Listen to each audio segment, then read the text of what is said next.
bonjour, j'espère que vous allez bien, je suis ravie de vous retrouver aujourd'hui pour votre guidance. Alors cette vidéo aujourd'hui s'adresse aux personnes qui sont Lion, aux personnes qui sont ascendant Lion ou qui ont leur signe lunaire en Lion.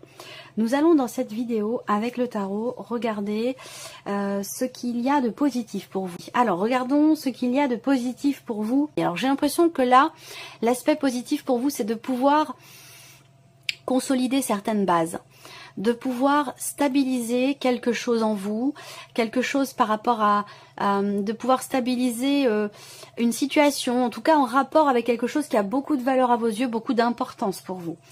L'aspect positif peut être par rapport à une personne, quelqu'un qui est du signe du Taureau, de la Vierge ou du Capricorne.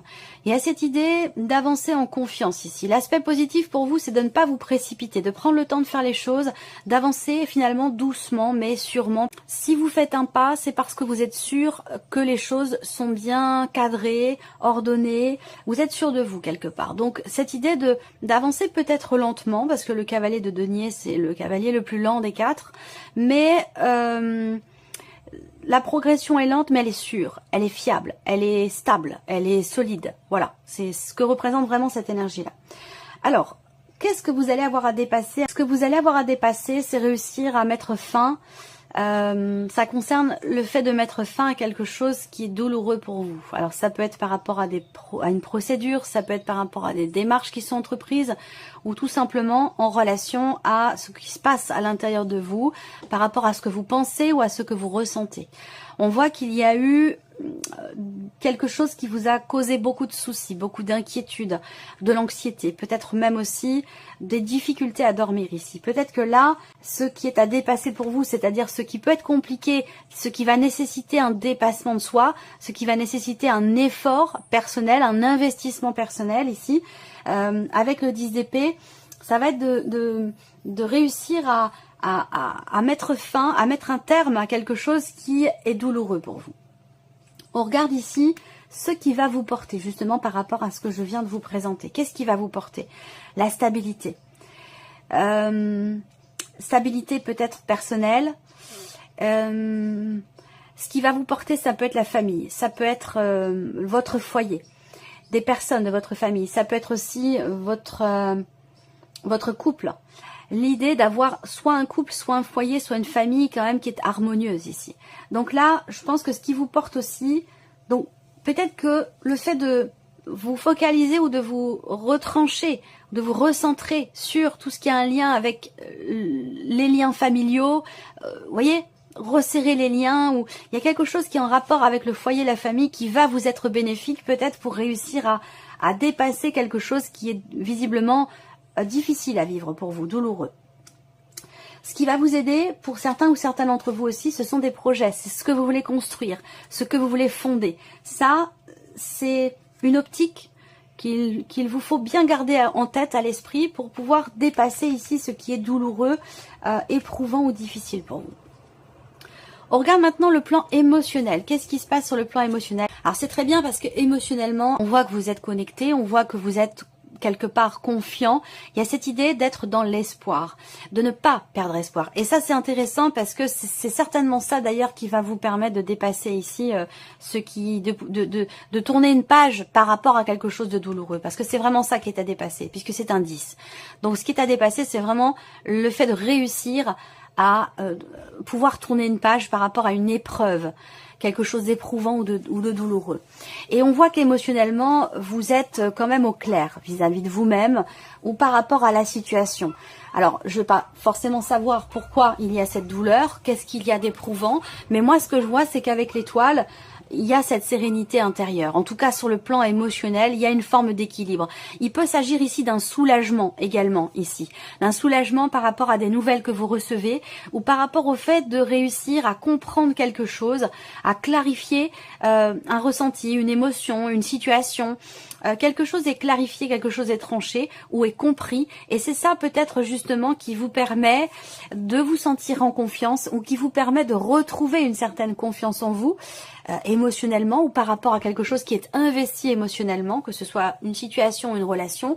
Avec l'étoile, pour moi, il y a vraiment cette patience, cette persévérance, le fait de continuer d'y croire malgré tout, de ne pas baisser les bras et de rester quelque part vraiment positif ou positive par rapport peut-être à ce qu'on a vu ici dans ce qui est à dépasser. Voilà. Donc pour moi, les choses vont avancer. Il y a une forme de réalignement, je sais pas.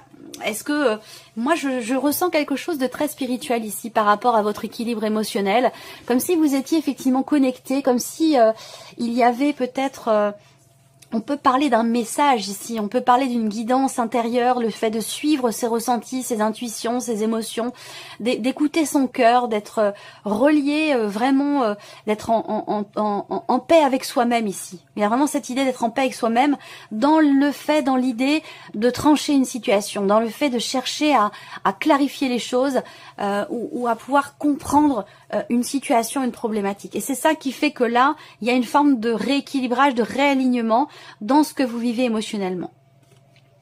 Alors, on continue. Regardons maintenant tout ce qui est en lien avec le travail, le plan matériel et le plan financier.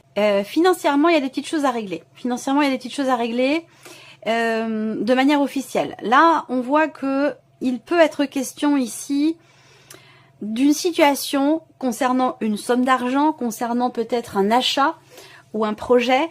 Là, il y a soit une promesse qui n'est pas tenue, soit le fait de ne pas pouvoir finalement officialiser ce qui était prévu. Où j'ai l'impression que là, les choses ne se passent pas forcément justement comme vous l'aviez prévu ici. On peut parler de contrariété avec la carte du serpent ou d'avoir à contourner quelque chose ou une situation pour pouvoir officialiser un projet, un achat ou le fait de ou quelque chose en rapport avec une somme d'argent assez importante. Là, effectivement, on parle d'officialisation par rapport à de l'argent, par rapport à la banque. Alors peut-être simplement pour certains d'entre vous, ça va pas parler à tout le monde, mais peut-être que s'il n'y a pas de contretemps ou de choses qui se passent pas comme c'était prévu, on va parler ici d'officialisation. On parle d'une banquière ici, ou d'une femme qui fait figure d'autorité, une femme qui peut vous permettre d'officialiser quelque chose par rapport à un investissement, un achat, un projet ou concernant une somme d'argent importante. Voilà. Ensuite, par rapport au travail, à la vie professionnelle, à vos activités, vos démarches, vos formations, puisqu'on parle de formation ici, de tout ce qui est en lien avec la scolarité, l'apprentissage, la formation, la consolidation de certaines connaissances ici. Avec le soleil et la carte des souris, on voit qu'il y a une grosse fatigue là.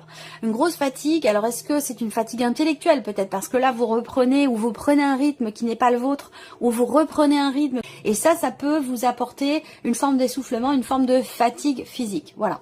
Ensuite, la vie active et professionnelle, pour moi, il y a clairement des nouvelles que vous recevez ici, des nouvelles qui sont écrites. Alors ça peut être des documents, des papiers, un formulaire. Il y a cette idée de recevoir ici des nouvelles, donc plutôt écrites, ça peut être un courrier ou ça peut être un email. Maintenant que ce soit un texto, mais on a cette dimension quand même plutôt écrite par rapport à des nouvelles que vous recevez et qui concernent une décision importante, qui concerne un changement aussi peut-être important dans votre vie professionnelle. Avec les souris, on voit qu'il y a des appréhensions. Il y a des appréhensions, du stress. Pour moi, ça représente ici l'idée d'une réussite, mais il y a quand même les souris derrière. Donc, attention au stress. Attention au stress parce que ça peut vous faire manquer quelque chose par rapport à un diplôme, par rapport à une formation, un apprentissage ou quelque chose de cet ordre-là. Alors après, pour d'autres ici, par rapport à la sphère professionnelle, j'ai l'impression que vous allez réussir à obtenir quelque chose qui manquait. Alors ça peut être sur le plan administratif, ça peut concerner des papiers ou des documents importants. J'ai la sensation que soit vous retrouvez un papier important, soit on vous permet d'obtenir quelque chose que vous n'aviez pas. Voilà. Ensuite, on a l'aspect matériel. Alors matériellement ici, on voit qu'il y a un projet qui va nécessiter peut-être de faire preuve de patience et de persévérance. Il y a un projet de cœur visiblement projet qui est important pour vous, qui est investi émotionnellement. Et il va être question pour vous peut-être de démarches en ligne, de démarches sur Internet. Et l'idée quand même ici d'avoir à faire preuve quand même de patience et de persévérance pour pouvoir faire avancer ce fameux projet ou concernant quelque chose qui a beaucoup d'importance pour vous. Alors après, pour d'autres ici sur le plan matériel, on a une notion de soulagement concernant l'un de vos enfants, concernant quelqu'un de très jeune. C'est pas forcément l'un de vos enfants, ça peut être quelqu'un avec qui vous avez une différence d'âge qui est quand même très très proche de vous, mais on a cette notion ici de réalisation et de joie, de bien-être. Vous avez quand même la carte du cœur ici. Donc ça peut concerner un ou des enfants, quelqu'un de très proche, ça peut être l'un de vos fils, ça peut être quelqu'un, ça peut être un ami aussi, hein, ou quelqu'un de très proche de vous, c'est possible également. Alors, vie sentimentale, on voit que déjà, il y a une page qui se tourne ici. Il y a une page qui se tourne. La carte du cercueil représente... Bon, alors évidemment, on va pas parler de décès dans ce tirage-là, puisqu'on parle de sentiments et d'amour. Hein, donc, il n'est pas question d'un décès. Mais cette carte-là représente effectivement la fin de quelque chose, représente une notion de changement assez important, de transformation. Donc, ça peut être une transformation intérieure, personnelle. Ça peut être un changement dans les sentiments, dans les émotions. Ça peut être un changement de situation. On peut parler aussi là de rupture, de fin de cycle également ici. On peut parler de séparation. Si c'est le cas, ça va être avec une personne avec qui les choses sont pas clairement définies. Il y a peut-être une page qui se tourne aussi par rapport à un passé. Dans le cas d'une procédure de divorce ici, pour certains ou certaines d'entre vous, il y a des choses qui sont difficiles à régler sur le plan financier dans le cadre de cette procédure par rapport à une dimension familiale. Donc ça peut concerner par exemple une pension alimentaire. Là, on voit qu'il y a effectivement une page qui se tourne. On a la fin d'un cycle ici. Il y a cette idée ici de faire le deuil de quelque chose. Hein. On a une énergie de guérison, mais qui semble un petit peu compliquée. Donc là, il peut y avoir ici une forme de nostalgie par rapport à un passé, par rapport à une ancienne relation, un ex, une ex, quelque chose qui... Il y a des doutes et peut-être émotionnel, ou dans le fait de réussir à tourner une page ou à faire le deuil de quelque chose. On voit bien que là, il est question de guérison ici par rapport à un passé qui est bloqué, qui est difficile. Donc il y a un deuil qui est compliqué, ou alors il y a une résurgence du passé ou quelque chose qui vous fait penser au passé et qui peut créer comme ça une forme de nostalgie, des regrets, ou l'idée que quelque chose ici ne soit peut-être pas forcément totalement assumé dans une relation donnée. Voilà. Allez, on termine avec un message ou un conseil. Alors, le premier message, ici, vous avez la carte des photographies. De vos souvenirs, pardonnez ceux qui, d'amertume ou de regret, peuvent encore vous tourmenter. Le passé ne saurait changer, demain reste à inventer. Alors ça, c'est en totale résonance avec ce dont je viens de vous parler, là, à l'instant. Deuxième message, vous avez les mâles. À chaque changement, emporte le plus important. Conserve de l'ancien, croyances et sentiments qui demain feront tes joyeux matins. Et troisième message pour vous, Amélion, vous avez la boule de cristal. Du royaume de l'invisible, au-delà du prévisible, des oracles vous sont destinés. Intuition et synchronicité sont là pour vous guider. Regardez-les. Voilà pour vous, Amélion, j'espère que cette vidéo vous a plu, que ce tirage résonne en vous. Merci à vous, merci de votre présence, de votre fidélité. Bienvenue aux nouvelles abonnés, aux nouveaux abonnés. Et puis on se retrouve très bientôt pour les prochaines vidéos. Au revoir.